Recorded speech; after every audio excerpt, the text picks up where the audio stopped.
Last pineapple sauce.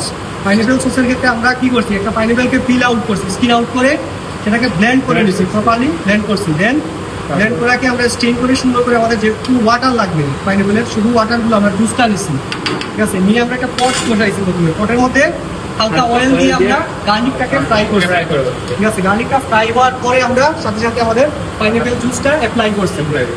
দেন পাইনঅ্যাপলটা জুসটা দেওয়ার পরে কিছুক্ষণ স্টিয়ারিং করছি যাতে এটার ওয়াটারটা কিছুটা রিডিউস হয়ে আসে, শুকিয়ে আসে।